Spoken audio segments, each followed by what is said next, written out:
Então, agora, Satanás vai ser amarrado. Vai ser amarrado. Diz ali em Apocalipse 20, verso 1 ao 3, já vimos isso, estou repassando para os novos e etc. E vai ser, olha que legal, viu? Vocês acompanham, vai ser muito bom. E vi descer do céu um anjo que tinha a chave do abismo e uma grande corrente na sua mão. Ele amarrou o dragão, a antiga serpente, que é o diabo e Satanás, e amarrou-o por 1000 anos, e lançou-o no abismo, e ali o encerrou, e pôs selo sobre ele, para que mais não engane as nações, até que os 1000 anos se acabem. As nações, ó as nações de novo aí, ó, para que não engane as nações, que vão estar no milênio, até que os 1000 anos se acabe. Aí ele vai enganar as nações que estão no milênio. Será que está tão difícil assim? E depois importa que seja solto por um pouco de tempo. Vai prestando atenção aí, meus amados. Olha, o relógio de Deus está correndo, meu amigo. O relógio de Deus não vai parar por causa da sua lentidão, por causa da sua... por você ser nécio, por você ser tardo. E sei lá qual que é a desculpa que você quer usar, não é? O relógio de Deus não vai parar. As nações estarão aqui sim. Pode ler ali. Ele vai amarrar. Agora, veja. O profeta disse na mensagem A Festa das Trombetas, e eu vou usar para vocês aqui, que durante esses 2000 anos o profeta disse que o Espírito Santo esteve amarrado. Mas esse amarrado não é o amarrado que você está pensando. Porque o Espírito Santo trabalhou sim durante as eras da igreja. E agora a mesma terminologia, o mesmo Deus que falou isso, é o mesmo Espírito Santo que está falando que o diabo vai ser amarrado. Você presta atenção nessa terminologia, nessa linguagem bíblica. Vamos dar uma olhada nisso. Agora, aí está você. Para a pergunta que foi feita agora há pouco, no trono de juízo, Jesus, a igreja, a noiva foi raptada, foi para a glória, esteve lá e se casou, retornou à terra e viveu por 1000 anos. E no fim dos 1000 anos, Satanás foi solto de sua prisão, que é amarrado por um anjo com uma corrente, não uma corrente literal, mas uma corrente de circunstância. Todos os seus subordinados estavam no inferno, todos os que estavam ressuscitados na terra eram redimidos e Jesus com eles, ele não conseguia trabalhar em nada. Mas no final dos 1000 anos, na segunda ressurreição, aí ele continua explicando. Aí a pessoa pega essa citação, tá vendo aí, ele não consegue trabalhar em ninguém, no milênio só tem ressuscitado, e sai correndo acelerado, como se estivesse num carro de Fórmula 1.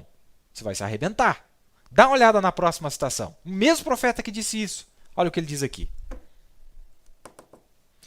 E então, no retorno da igreja e a noiva de Cristo, a noiva e Cristo caminharão sobre as cinzas do milênio, quando a terra for purificada por fogo, e lá eles reinarão. E os pagãos que nunca ouviram o evangelho serão suscitados naquele tempo, e os filhos de Deus serão manifestados. Se é para ele reinar, ele tem que ter algo para reinar sobre aquilo. Ele tem um domínio. E eles governaram e reinaram com Cristo. E Cristo reinou com a vara de ferro as nações. Então o evangelho, então os filhos manifestados de Deus com autoridade assim como que ele tinha quando ele esteve aqui. Vejam, virá o milênio naquele reino, veja, sobre as cinzas. Olha, a mesma hora que ele falou que o diabo não vai ter ninguém para trabalhar, ele pega e fala aqui que os pagãos que não tiveram a chance de ouvir o evangelho desse lado, vão ter uma chance lá naquele período. Os que estão aqui, que não tiveram a chance de ouvir. Aí eu falei aqui sobre a semente de Ismael, etc e tal, o povo ficou tudo apavorado. Meu Deus do céu! E etc e tal. Mas não é só eles que não tiveram a chance de ouvir o evangelho. Tem muita gente na terra. Mensagem, Apocalipse capítulo 4, o profeta disse, nós não vamos dar conta de evangelizar a todos. Mas ele diz, mas Deus é justo e vai poupar eles por eles não terem ouvido o evangelho. É um grupo seleto que Deus vai deixar passar e lá eles ouvirão o evangelho.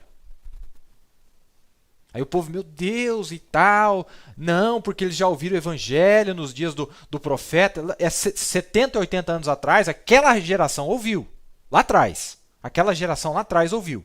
E não teve a oportunidade de ver uma palavra aberta. Nunca teve a oportunidade de ver uma palavra aberta. Agora, na geração vigente, ninguém tem entrada com eles. Eu ainda vou voltar nesse assunto ainda, que tem bastante material aqui que está acumulado aqui, e nós vamos falar sobre isso. Vamos voltar lá. E vai ser bom, viu? Não vai correr, não. Nós vamos falar sobre esse material aí, sobre esse grupo, porque eles não são únicos. São vários tipos, classes de pessoas que estão nessa mesma categoria. Este grupo é um deles, não é? Como exemplo. Vamos lá, então.